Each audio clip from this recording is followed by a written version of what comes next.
ঢোলপেপা গগনাৰ ছন্দত প্ৰাণোজ্জ্বল মহখুলি চাপৰি ভিন্ন জাতি জনগোষ্ঠীৰ লোককৃষ্টিৰ সমাহাৰেৰে প্ৰাণবন্ত চাৰিকৰিয়াৰ পাৰ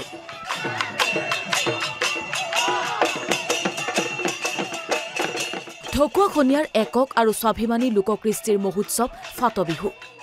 আধুনিকতাৰ আচুৰ নপৰাকৈ কেইবা শতিকা জুৰি অনুষ্ঠিত কৰি অহা হৈছে ফাটবিহু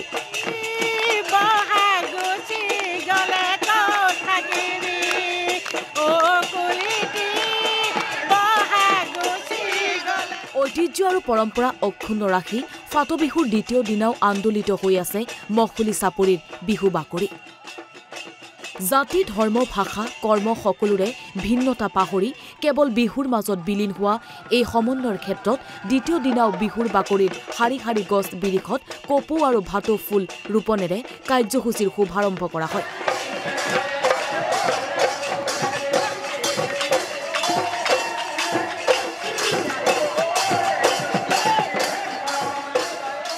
প্ৰবীণ শিক্ষাবিদ গন্ধেশ্বৰ গগৈয়ে শুভাৰম্ভ কৰা এই কাৰ্যসূচীৰ পাছতেই ফাটবিহুৰ ইতিহাস সংস্কৃতিৰ ওপৰত নিৰ্মাণ কৰা তথ্যচিত্ৰ মুকলি কৰিছে জিলা আয়ুক্ত কাৰ্তিক কলিতাই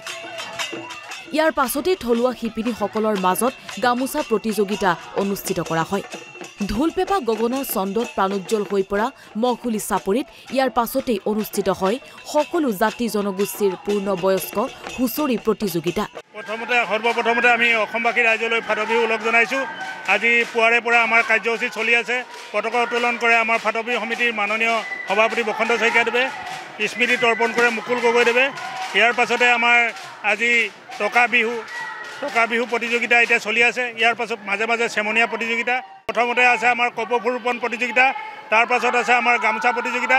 তাৰ পাছতে আছে আমাৰ বিভিন্ন জনগোষ্ঠীসকলৰ প্ৰাপ্তবয়স্কৰ হুঁচৰি দলসকলৰ বিহু প্ৰদৰ্শন মাজতে আমাৰ কালিলৈ আমাৰ ফাটবিহুৰ বিহুৱান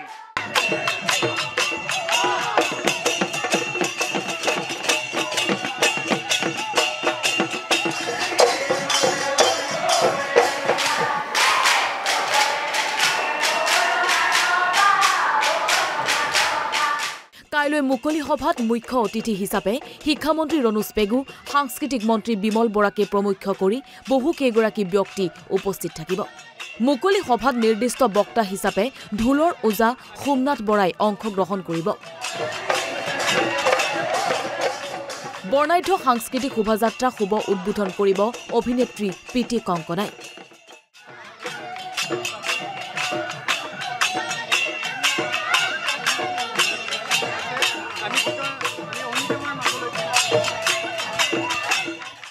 প্ৰতি বছৰে বহাগ মাহৰ শেষৰ ফালে ঢকুৱাখনাত ফাটবিহু উদযাপন কৰা হয় ফাটবিহুত বিভিন্ন জাতি জনগোষ্ঠীৰ বিহু পৰিৱেশনেৰে সমগ্ৰ অঞ্চলটোক জাতি জনগোষ্ঠীৰ মিলনভূমিত পৰিণত কৰে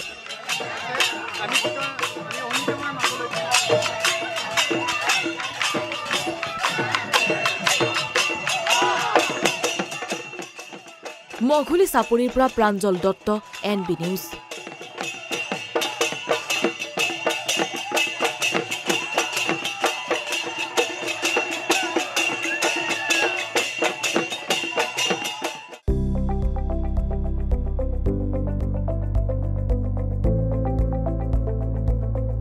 NB নিউজ সহজ সৰল ভাষাত নৱভাৰতৰ কথা